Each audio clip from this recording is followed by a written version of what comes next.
Hare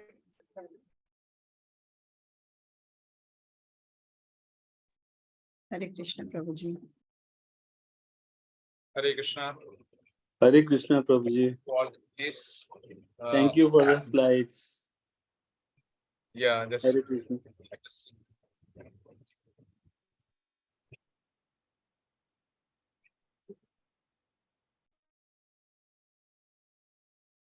I'm going to karta leke.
Okay, Hare Krishna.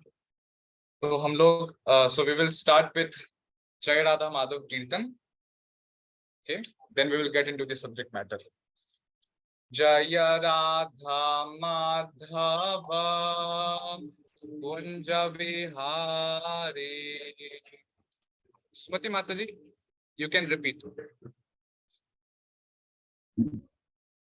Jaya Radha Madhava Jaya Kunja Bihari Jaya Gopi Jana Vallabha Girivaradhari. Jaya Gopi Janavallabha Jaya Girivaradhari Yashodanandana Braja Janarandana Yashodanandana Braja Janaranjana Yamuna Tira Vanachari Yamuna Tira Vanachari Radha Madhava Kunja Vihari. Jaya Radha Madhava Jaya Kunja Bihari Jayom Vishnupada Paramahamsa Pariyadadikacharya Shlotar Sat Shri Srimad A.C. Bhaktivedanta Swami Srila Prabhupada Ki Jai. Srila Prabhupada Ki Jai. Shri Upadesamrita Ki Jai. Srila Rupa Goswami Pada Ki Jai. Thank you. So Hare Krishna. First of all, I would like to welcome all the devotees present here in this Shri Upadesamrita class. So we are studying a book, Shri Upadesamrita, which is originally rendered by Srila Rupa Goswami. And Srila A.C. Bhaktivedanta Swami Srila Prabhupada, who is the founder Acharya of International Society for Krishna Consciousness, he has translated this Upadeshamrita into English. And he has given his purpose, okay, on Sri Upadeshamrita. So now in these classes, what we are doing is, we are first of all taking the text, the original text of Upadeshamrita, and trying to understand the meaning of the verse, and then we will try to understand the purport explanation given by Srila Prabhupada. Okay. So until now we have covered the preface of Nectar of Instruction book, and also the very first verse of Nectar of Instruction. So Srila Prabhupada has translated this Sri Upadeshamrita into the Nectar of Instruction. But the original name of this book is Upadesamrita. Upadesha means instruction and Amrita is nectar. So it's the nectar of instruction. Okay. All these instructions are nectarian.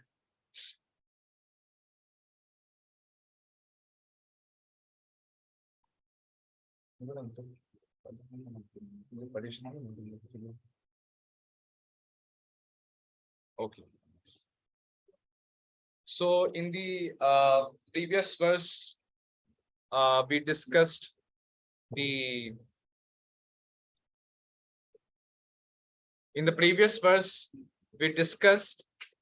how to tolerate these 6 urges. So in total, there are 6 urges of body.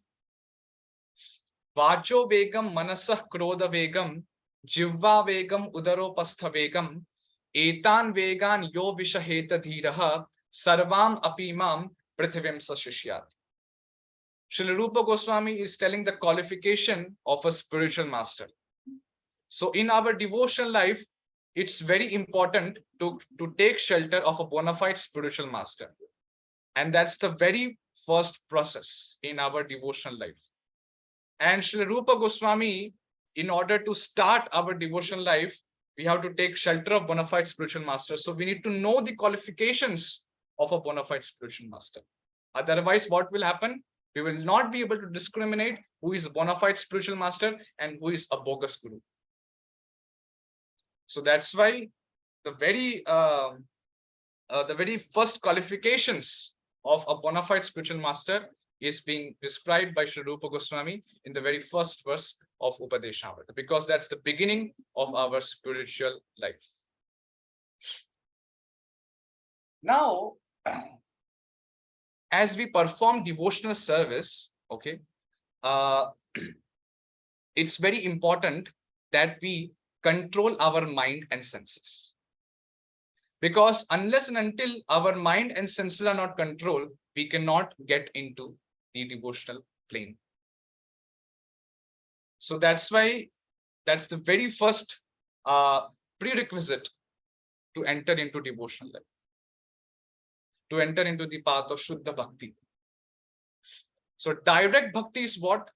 To hear, chant, and remember Krishna's name, form, qualities, and pastimes. Is direct Bhakti. Shravanam, Kirtanam, Vishnoho, Smaranam, Pada, Sevanam, Archanam, Vandanam, Dasyam, Sakhyam, Atmanivedanam. These are the 9 processes of Bhakti. Hearing, chanting, remembering of the Lord, and discussing, and then serving the lotus feet of the Supreme Lord, then doing Archana or deity worship. In this way, these are the 9 processes of Bhakti. And among them, Shravanam and Kirtanam, hearing and chanting about the Lord, is very important. These are the primary activities in our devotional life. This is the direct Bhakti. Now, to approach direct Bhakti, what is that? To attempt to restrain the above 6 urges is not directly a limb of Bhakti. Rather, it is like a staircase to ascend to the platform of eligibility through which one may enter the temple of Bhakti. It is an aspect of Sharanagati which bestows qualification for Bhakti. So now we have to understand that controlling the 6 urges is not directly a limb of Bhakti, but it is like what? It's a staircase. It's a staircase to ascend to the platform of eligibility through which one may enter to the temple of Bhakti. So as you see, if you want to enter the temple, there is a staircase, and then only we enter into the temple of Lord. So in order to enter into the temple of Bhakti, we have to first of all restrain the above 6 urges, or the 6 urges which are mentioned in the first verse. Now, these 6 urges it's an aspect of Sharanagati. And Sharanagati consists of 6 limbs. Okay, so Sharanagati or surrenderance process, that consists of 6 processes. There are 6 limbs. What are they? Anukulyasya sankalpaha pratikulyasya varjanam rakshishyati iti vishvasaha गोप्तृत्वे वरणम तथा आत्मनिक्षेप कार्पण्ये षड्विधा शरणागति. So anukulyasa sankalpa is what? Accepting only those things that are favorable for the execution of bhakti. Second symptom of Sharanagati is what? Pratikulyasya varjana. Rejecting those things that are unfavorable to bhakti. Where these aspects are described, what are the unfavorable things in bhakti? They are described in the very first verse of Upadesamrita also, and also the second verse of Upadesamrita.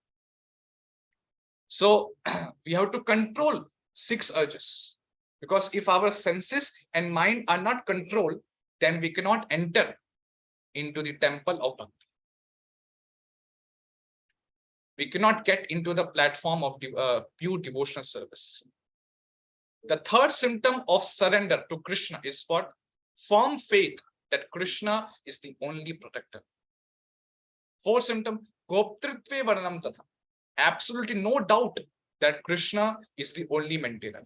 We have to have that faith that Krishna is the only guardian of us, is the only maintainer.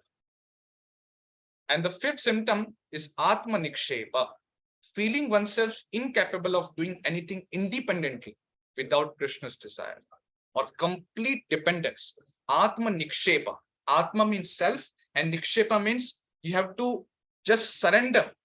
You have to just become dependent to the Lord. The sixth symptom, the very last symptom of Sharanagati is karpanye. This is very important. Humility, or feeling oneself extremely fallen and insignificant. Caitanya Mahaprabhu, he describes in Sri Shikshashtakam, Trinadapi Sunichena Taror Api Sahishuna Amanina Manadena Kirtaniya Sadahari. Who can chant the pure name of Krishna? One who is humble. Trinadapi Sunichena. One has to be tolerant like tree. And one has to be very humble like a straw. So in this way, one has to become very humble. Then only one can chant the pure holy name of Lord. And these are the 6 attitudes or 6 symptoms of Sharanagati, or self-surrender. So now in the second verse of Sri Upadesamrita, it's a continuation of the Pratikulyasya Varjana. What are the things which are unfavorable to bhakti? So the very first verse describes about that one has to control the 6 urges. If our senses and mind are not controlled, then we cannot come to the platform of pure devotional service. So text 2 is like that. Atyahara prayashascha prajalpo niyama agraha janasangascha laulyam cha shadbhir bhaktir vinashyati. Shadbhir bhaktir vinashyati. Vinashyati means which destroys, or which spoils the bhakti, which spoils our devotional service. These are the unfavorable things in bhakti. If we perform these things, then we cannot develop pure devotional service. Pure devotional service is uncontaminated. Okay, it's not that pure devotional service is contaminated, but our attitude is contaminated.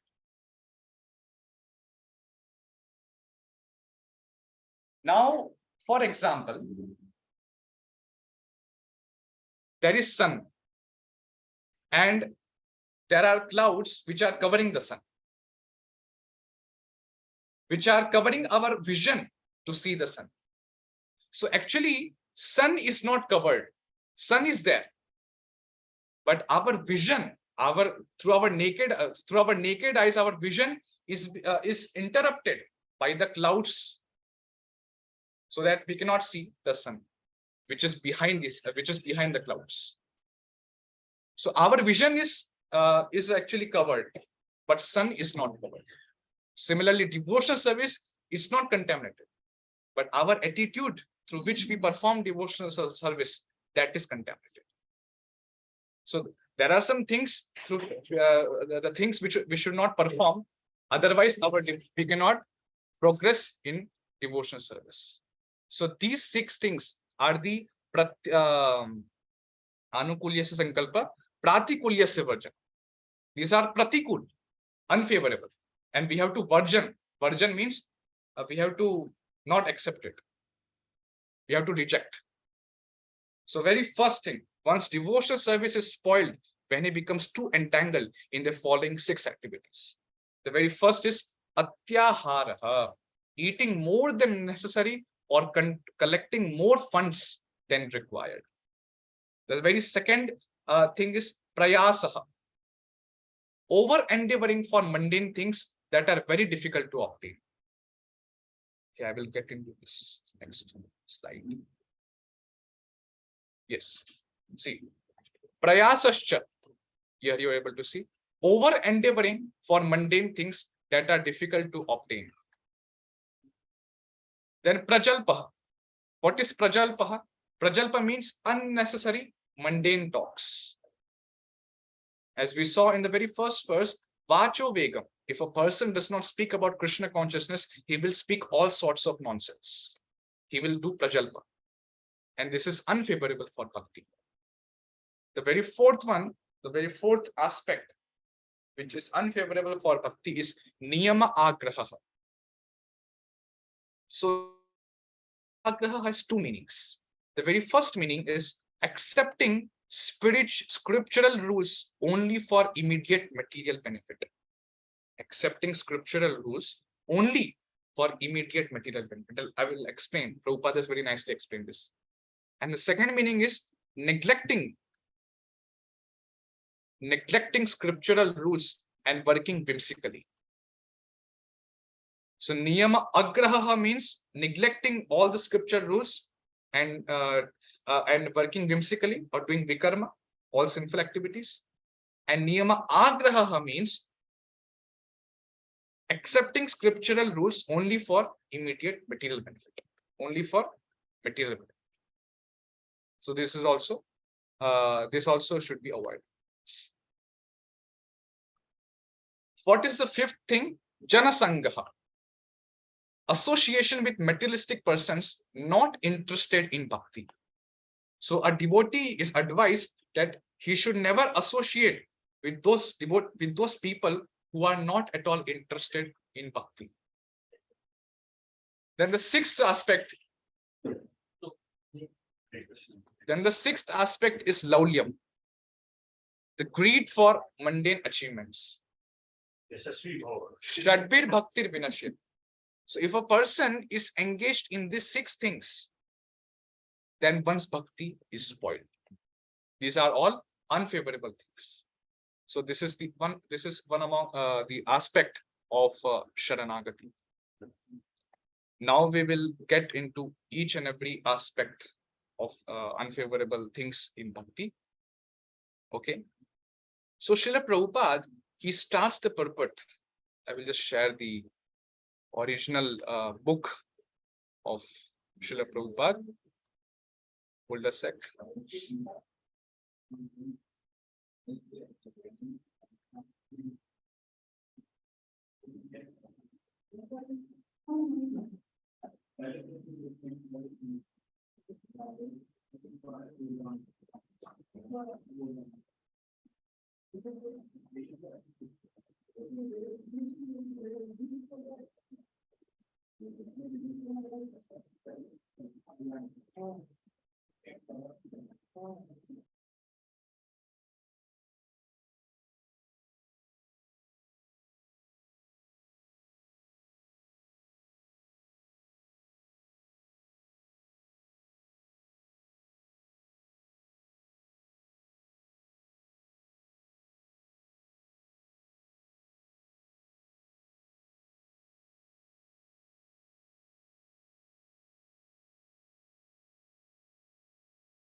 Yes.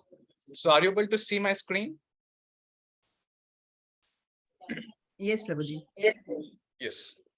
Prabhupada starts the purport of this of verse 2 by stating human life is meant for plain living and high thinking. Srila Prabhupada in so many places he has quoted this statement that human life is actually meant for plain living. We should lead one's life with only bare, we should only accumulate whatever is required to maintain our body. And we should engage in high thinking. What Srila Prabhupada he meant by high thinking? High thinking means talking about Krishna consciousness.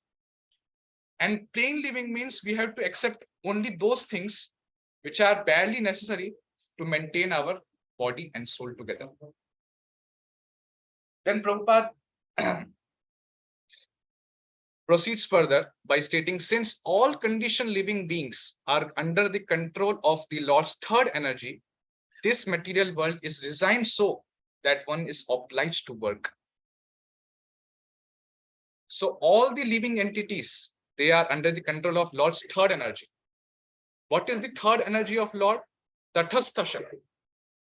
The very first energy is called Antaranga Shakti, and the second Shakti is Bahiranga, and the third one is Tathastha Shakti. The Supreme Personality of Godhead has three primary energies or potencies. The first is called Antaranga Shakti, or the internal potency. The second is called Tatastha Shakti, or the marginal potency. The third is called Bahiranga Shakti, or the external potency. The living entities constitute the marginal potency, and they are situated between the internal and external potencies. Being subordinate as eternal servants of the Supreme Personality of Godhead, the Jivatmas, the Jivatmas or atomic living entities must remain under the control of either the internal or external potency. Okay. When they are under the control of the internal potency, they display the natural constitutional activity, namely constant engagement in the devotional service of the Lord. So the living entities, they constitute the marginal potency of Supreme Lord. They are called Tathastha Shakti. We are also Shakti of Lord. We are energy of Lord. And the Jiva is either under two energies, or either under the control of internal energy, Antaranga Shakti, or Bahiranga Shakti. Presently, when we are in the conditioned stage, we are under the control of Bahiranga Shakti. But when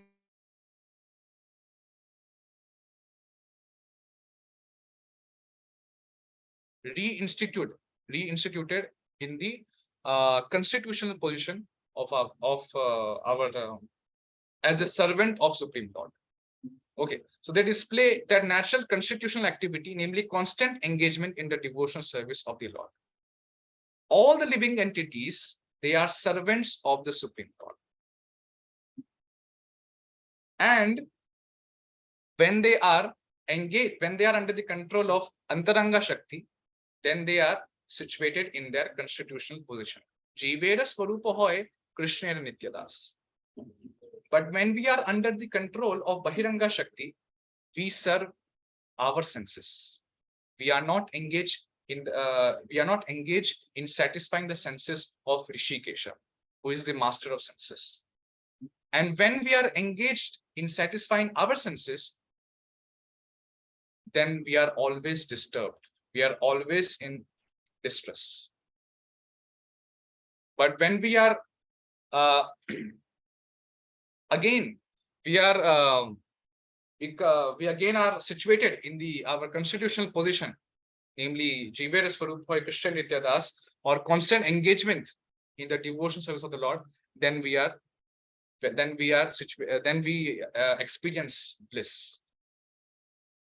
So this is stated in Bhagavad Gita. Mahatmanastu mam partha daivim prakriti mashritaha bhajanti ananya manaso Kyatva bhutadim avyayam.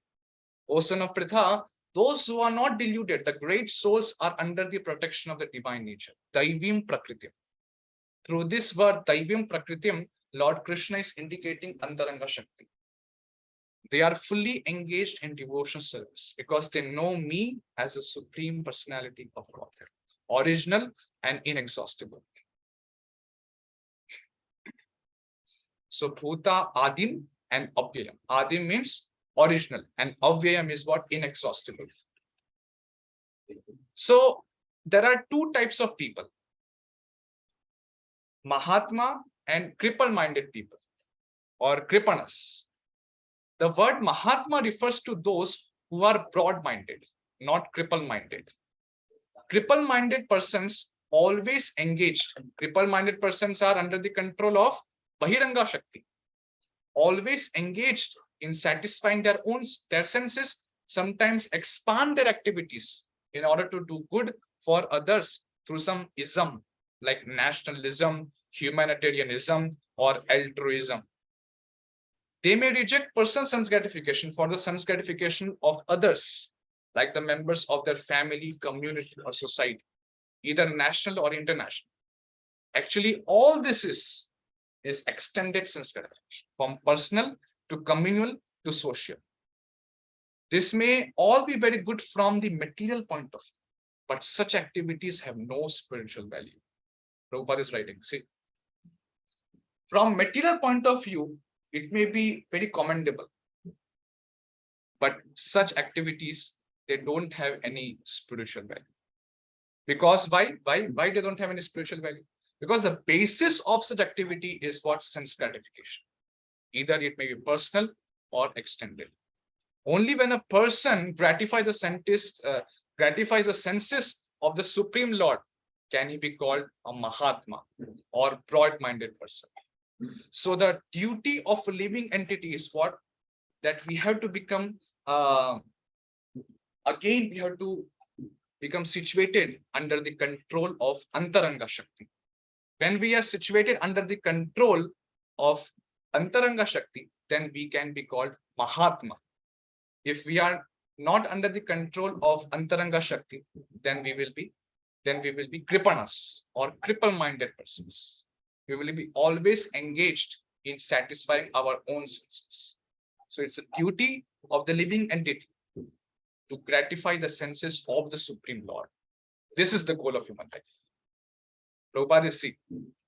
Now you will get the full picture. Why Prabhupada is writing the very first statement of this purport. Human life is meant for plain living and high thinking. So he has to accept all the things so that he can keep his soul and body together. Only bad necessities of life he should accept. And he should engage in high thinking. High thinking is what? High thinking is you are engaged in discussing about the topics of the Supreme Lord. Okay. In the above quoted verse from Bhagavad Gita, the words Daivim Prakritim refer to the control of internal potency or pleasure potency of the Supreme God, Supreme Personality of Godhead. This pleasure potency is manifested as Srimati Radharani or her expansion Lakshmi Devi, the goddess of fortune. When the individual souls are under the control of internal energy, their only engagement is the satisfaction of Krishna or Vishnu. This is the position of a Mahatma. If one is not a Mahatma, he is a Duratma or a cripple-minded person.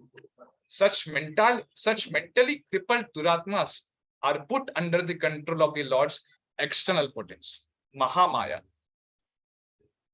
So indeed, all living entities within this material world are under the control of Mahamaya, whose business is to subject them to the influence of threefold miseries. So Mahamaya, what does she do? She subjects all the living entities in this material world to the influence of threefold miseries. What are these three kleshas? Adhi Daivika klesha, Adhi Bhautika klesha, and Adhyatmik klesha. These are the three sufferings Mahamaya puts all the living entities. He influences all the living entities to these threefold miseries. The very first klesha is called Adhidaivika klesha. That means sufferings caused by the demigods, such as droughts, earthquakes, and storms. The second type of klesha is Adhibhautika klesha, or sufferings caused by other living entities, such as insects or enemies. And Adhyatmic klesha is what? Sufferings caused by one's own body and mind, such as mental and physical infirmities. Daiva bhutatma hetavaha. The conditioned souls subjected to these three miseries by the control of the external energy suffer various difficulties. So Prabhupada is writing that the main problem confronting the conditioned souls is the repetition of birth, old age, disease, and death. In the material world, one has to work for the maintenance of the body and soul. But how can one perform such work in a way that is favorable for the execution of Krishna consciousness? This is very important to see. Everyone, all the conditioned souls, they are confronting this main problem. Janma, Mrityu, Jara, Vyadi, Dukkha, Dosha, Darshan. So, in this material world, if a person wants to keep his soul and body together, then he has to work for the maintenance of body and soul. And Prabhupada is mentioning that how one has to perform such work so that it may be favorable for the execution of Krishna. So it's not that we have to, Prabhupada is saying, plain living and high thinking. Not like high living, not like sophisticated living. We don't have to unnecessarily complicate our life. So we have to accept only those things which are barely necessary to keep our body and soul together. Prabhupada is writing, everyone requires possessions such as food, grains, clothing, money, and other things necessary for the maintenance of the body. But one should not collect more than necessary for his actual basic needs. If this natural principle is followed, there will be no difficulty in maintaining the body. Now, Prabhupada started with human life is meant for plain living and high thinking, and he mentioned about how many people, how many types of people are there in this world. So there are two types of people, Mahatma and Duratma. And our duty is to become Mahatma. So Prabhupada is coming to this point that we should not perform atyahara. We have to accept only those things which are necessary to maintain our body. Prabhupada is writing, according to nature's arrangement, living entities lower on the evolutionary scale do not eat or collect more than necessary. Lower on the evolutionary scale, what Prabhupada is telling actually, evolutionary scale is what? There are 84 lakhs of species. And in the lower species, what are the lower species? Animal kingdom. Okay. Consequently, in the animal kingdom, Prabhupada is right. There is a generally no economic problem or scarcity of necessities. It's not that, oh, all these birds and other animals, they are having meeting and they are discussing how to rectify these economic problems or this or that problem. If a bag of, Prabhupada is giving example, if a bag of rice is placed in a public place, what birds will do? Birds will come to eat a few grains and go away. And whereas a human being, however, will take away the whole bag. He will eat all his stomach can hold and then try to keep the rest in storage. So according to scriptures, this collecting of more than necessary, Prabhupada is right. Atyahara we should not. See, don't misunderstand, okay, we have to just not accept anything. We should not, from now on, we should not eat or we should not do the basic necessities of life, that is eating, sleeping, and mating and defending. But Prabhupada is writing, we should not eat more than necessary, or we should not collect more than necessary. Atyahara, ahara does not just mean food, also it means collecting. So ati ahara we should not do. In Bhagavad Gita, Lord Krishna describes Yukta Hara Viharasya Yukta Cheshtasya Karmas Yukta Swapnava Bodhasya Yogo Bhavati Dukkha. One can be free of miseries, one who is Yukta Hara, or one who is regulated in eating, one who is not accepting more than necessary. So, same thing, same point, Srila Rupa Goswami and Srila Prabhupada is mentioning. According to scriptures, this collecting of more than necessary atyahara is prohibited. Now the entire world is suffering because of it. You see, now the entire world is suffering because of it.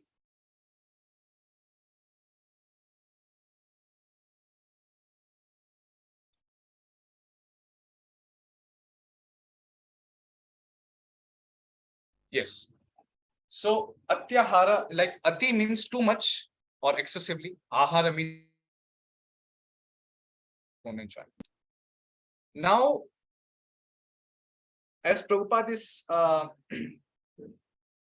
advising, of course, Sri Rupa Goswami is advising that atyahara is unfavorable for execution of bhakti. So, in this slide, if you can see, I have also collected all these points which are mentioned by Srila Bhaktisiddhanta Saraswati Thakur in his Anuvritti commentary. So Srila Bhaktisiddhanta Saraswati Thakur is spiritual master of Srila Prabhupada, and he has also written commentary on Sri Upadesamrita of Srila Jiva Goswami. So these points are mentioned here also. That atyahara, there are some examples. So renunciants are forbidden to accumulate material goods. The sannyasis or the renunciants, they should not accumulate material goods. They are forbidden. Grihastha Vaishnavas can acquire goods sufficient for their maintenance, but not beyond their basic needs. Okay. Sannyasis are dependent on Grihasthas. Sannyasis, their life is dependent on Grihasthas. And Grihastha Vaishnavas, who are householders, they are okay. They should actually acquire whatever goods which are required for their maintenance, but they should not do atyahara again. Animals do not eat or collect more than they need, so they do not have any scarcity or economic problems. So example is giving about seeing a bag of rice. Birds take a few grains, but a human being takes the whole bag.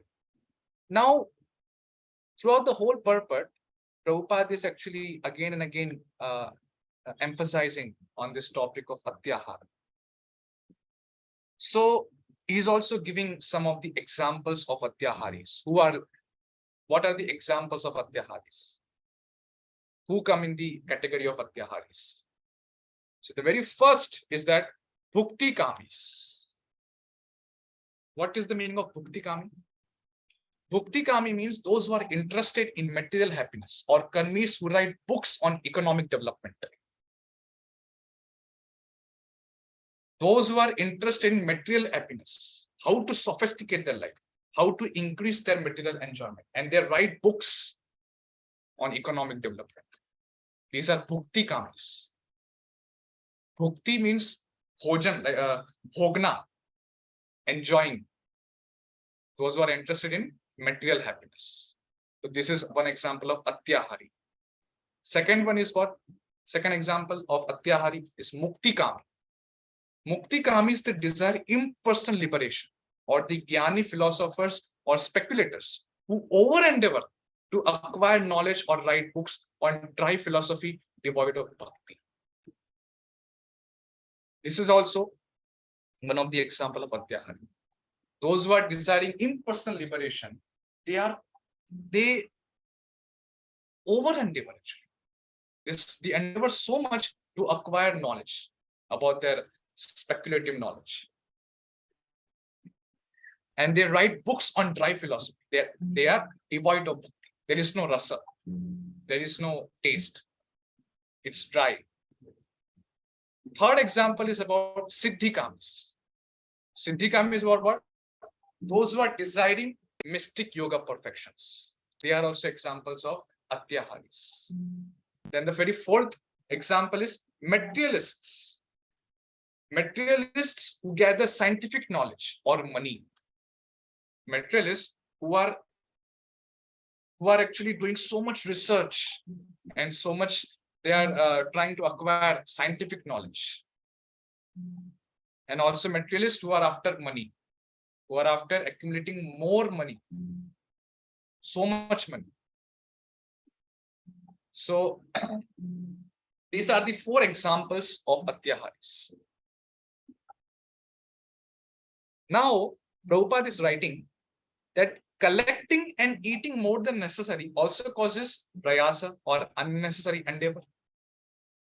This is obvious. Yes. If you are doing Atyahar, then definitely you have to do so much endeavor. If you want to eat more, if you want to collect more, then you have to endeavor more. You have to endeavor more. You have to do so much endeavor. And that is unnecessary. By God's arrangement, anyone in any part of the world can live very peacefully if he has some land and a milk. There is no need for man to move from one place to another to earn a livelihood.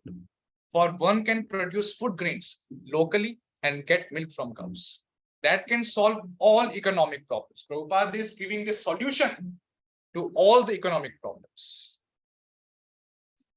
If we follow God's plan, then we will not have any economic problems. But when living entity, he goes against the plan of God, then from that time, from that stage, problem starts. That's why we should live according to the God's arrangement. Fortunately, man has been given higher intelligence for the cultivation of Krishna consciousness or the understanding of God, one's relationship with him, and the ultimate goal of life, love of God. Unfortunately, so-called civilized man, not caring for God realization, utilizes his intelligence to get more than necessary and simply eat to satisfy the tongue. By God's arrangement, there is sufficient scope for the production of milk and grains for human beings all over the world. But instead of using their higher intelligence to cultivate God consciousness, so-called intelligent men misuse their intelligence to produce many unnecessary and unwanted things.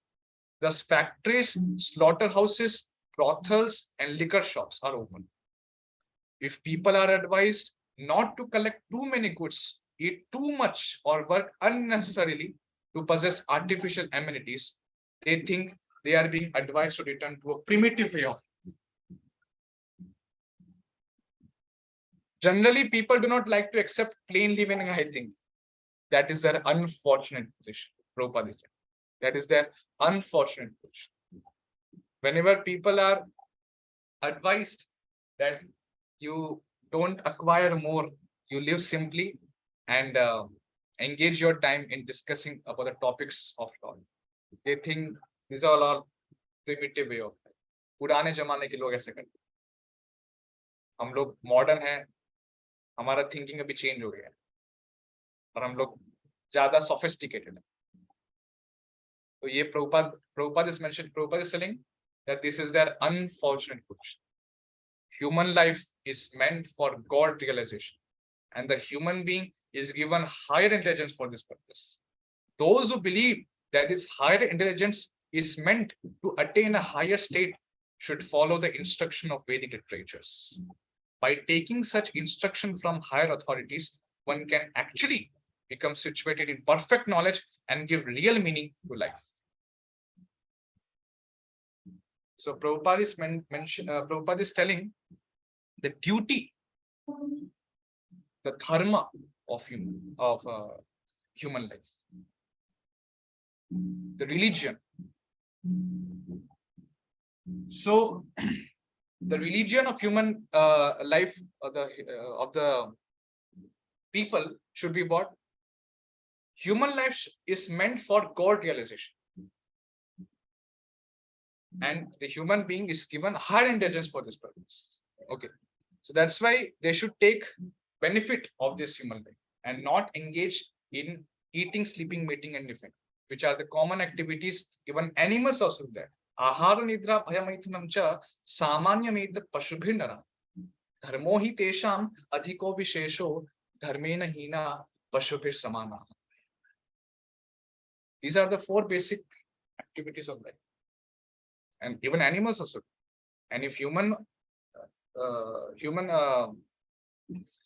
also, they also are engaged in this 4 basic activities, and they are not engaged in dharma, or they are not engaged in God realization, then there is no difference between animals and humans. In Srimad Bhagavatam, Srila Shuta Goswami describes the proper human dharma in this way. Dharmasya hyapa vargyasya narthorthayopakalpate narthasya dharme kantasya kamo labhaya ismandava.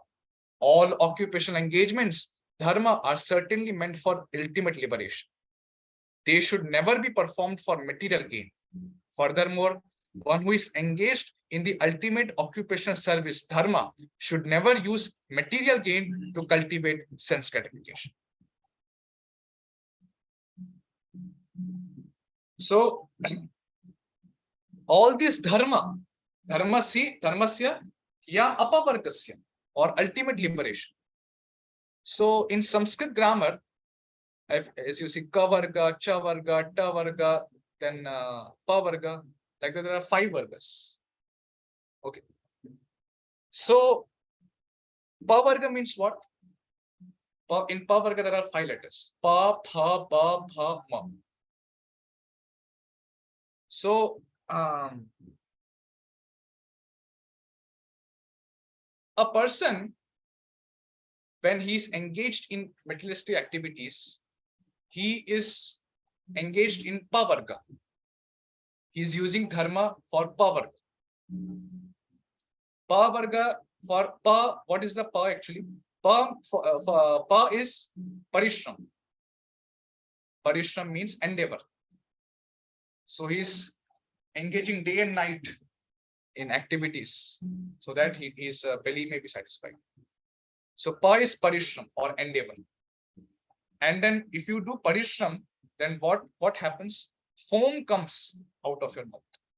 So pa is phena. In Sanskrit, phena, foam is phena. So foam comes out of the mouth when you are so much endeavoring. Pa, pha, ba. What is ba?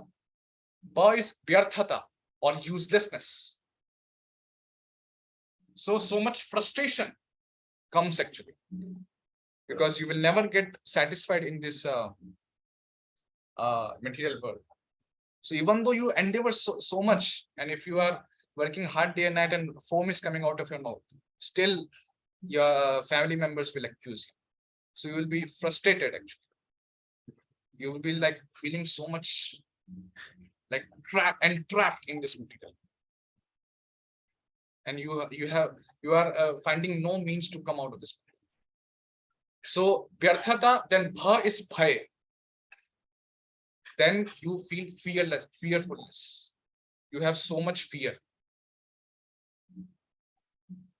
Then after fear, what is ma? Mrityu. In this way, one ends his life. A materialistic person's life is actually covered through this pa varga. Pa parishram, then bha is phena, and ba is vyarthata, and bha is bhay, and ma is mrityu. In this way, materialistic person's life is spent. But Bhagavatam is telling that we should all the occupational engagements, because dharma we have to do. All this dharma we have to engage for ultimate liberation. Apavarga, the opposite of the process of pavarga. They should never be performed for arthaya kalpate. Narthorthayopakalpate. And narthasya dharmaikantasya kamo labhaya hismita. Furthermore, who is engaged in such occupational service, dharma, we should never use this material gain to cultivate sense gratification. The first step in human civilization consists of occupational engagements performed according to the scriptural instructions. The higher intelligence of a human being should be trained to understand basic dharma. In human society, there are various religious conceptions characterized as Hindu, Christian, Hebrew, Mohammedan, Buddhist, and so on. For without religion, dharmo hi tesham adhiko vishesho dharmena hina pashubhir samana. Prabhupada is mentioning same thing. So on, for without religion, human society is no better than animal society. As stated above, religion is meant for attaining emancipation, not for getting bread. Sometimes human society manufactures a system for so-called religion aimed at material advancement. But that is far from the purpose of true dharma. You see, dharma is meant for ultimate liberation, but not to be entangled in this process of power. Religion entails understanding the laws of God, because the proper execution of these laws ultimately leads one out of material entanglement. That is the true purpose of religion. Dharmam tu shakshat bhagavat pranita. Okay. This religion entails the understanding the laws of God. Bhagavat pranita. Unfortunately, people accept religion for material prosperity because of atyahara or an excessive desire for such prosperity. But what is a true religion actually? True religion, however, instructs people to be satisfied with the bad necessities of life while cultivating Krishna consciousness. Even though we require economic development, true religion allows it only for supplying the bad necessities of material existence. So atyahara does not mean to stop accepting bad necessities of material existence. But you have to accept those things only to keep your body and soul together and to engage in real religion. That is to engage in the service of Lord, so that we can ultimately come out of this process of pavarga. Jivasya tattva jigyasa. The real purpose of life is to inquire about the absolute truth. If our endeavor, prayasa, is not to inquire about the absolute truth, what we will do? We will simply increase our endeavor to satisfy our artificial needs. A spiritual aspirant should avoid mundane endeavor. So you see, our endeavor should be what? Our endeavor should be to inquire about the absolute. That should be our prayas. But if our endeavor is not that, and it's only to satisfy or to simply increase our endeavor to satisfy our artificial needs, only to increase our atyahar, then we cannot advance in spiritual. Our spiritual life will never begin. That's why this is very important. If you do atyahara, then you have to do so much prayasa. Yes. So if you don't do so much, so the point is that one should not collect more. One should not be engaged in collecting unnecessary things, unnecessary goods. We should only endeavor to inquire about the absolute. That is the real purpose of it. Human life is meant for plain living and high thinking. And Prabhupada is writing, a spiritual aspirant, he should avoid mundane endeavor. You should not be engaged in prayas, so much prayas, for doing atyahara. Another impediment is prajalpa, unnecessary talking. When we mix with our few friends, we immediately begin unnecessary talk, sounding just like croaking toads. You remember? In first verse, we were discussing about this Vacho Vegam. So Prabhupada was writing that if our speech is not controlled, the urge of speech is there. If we don't speak about Krishna consciousness, we speak all sorts of nonsense. And in this way, we invite death. Just as the toad, when he croaks, he invites snakes. And that is his own death. He's inviting his own death. Similarly, if we perform prajalpa, if we are not engaged in Krishna consciousness, not discussing about Krishna katha, then we are talking like croaking toads. If we must talk, we should talk about the Krishna consciousness movement. Those outside of the Krishna consciousness movement are interested in reading heaps of newspapers, magazines, and novels, solving crossword puzzles. You can see that newspaper is there. There are crossword puzzles, and old people, what they do, they are sitting in home. They are trying to solve that crossword puzzles and doing many other nonsensical things. These are some of the examples of prajalpa. In this fashion, people simply waste their valuable time and energy.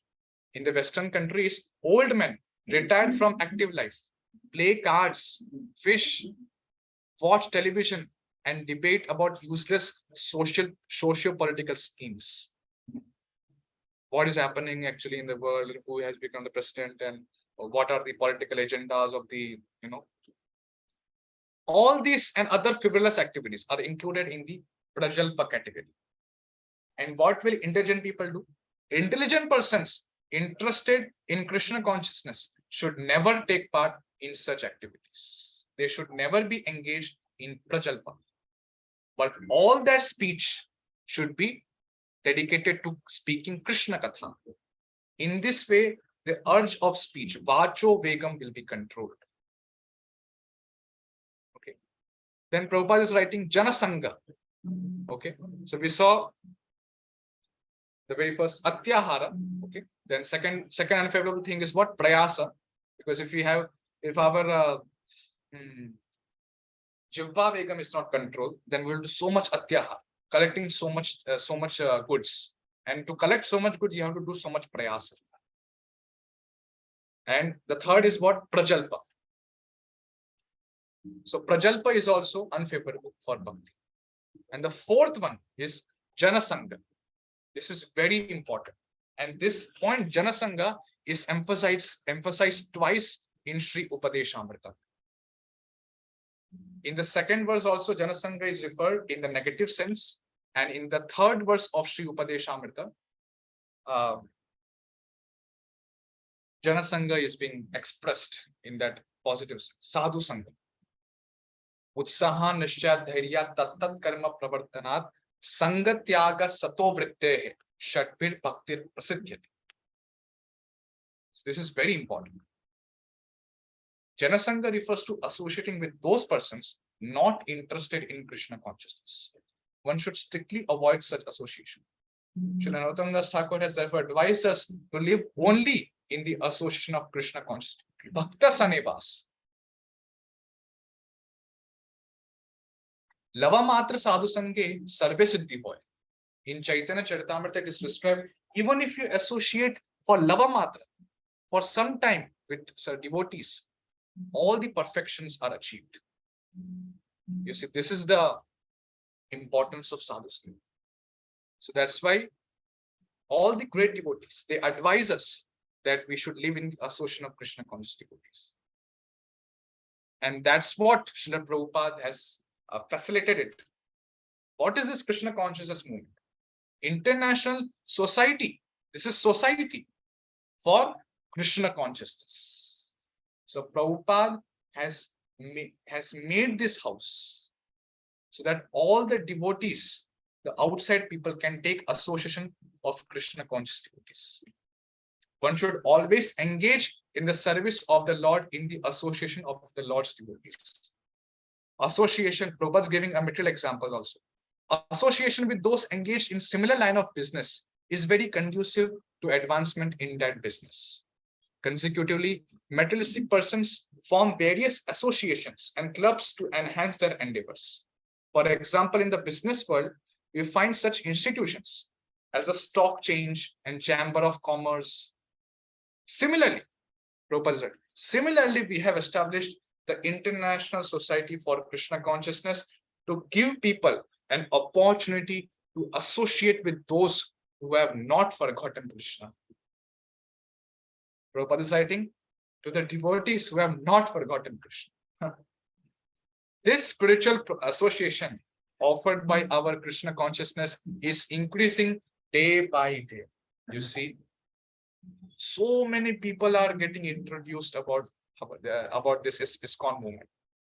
Many people from different parts of the world are joining the society to awaken their dormant Krishna consciousness.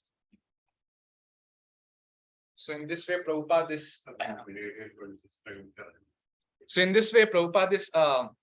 telling that to facilitate sadhu sangha, or to facilitate not take association with worldly people, ISKCON movement is being established. So this is a society where we can associate with such types of devotees who are completely engaged in the service of the Lord.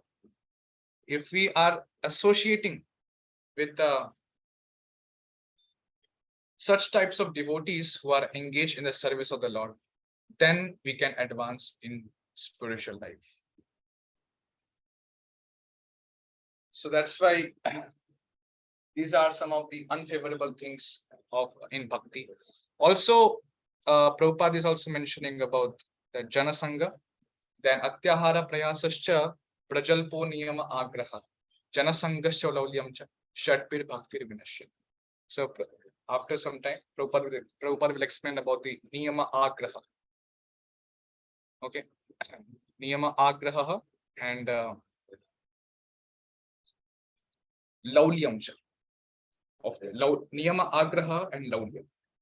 So Prabhupada, he emphasized, Prabhupada he explained Atyahara Prayasa Prajalpo Janasangha, and in the later sections of the purport, Prabhupada will explain Niyama Agraha and Laulyam. So in this way, these are the 6 unfavorable things towards bhakti. This will spoil our devotional life. So by this, I would like to conclude here. If anybody has any questions, they can ask now.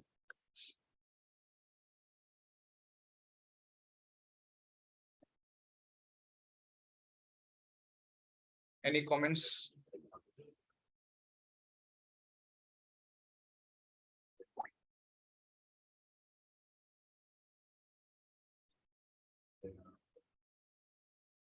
Okay.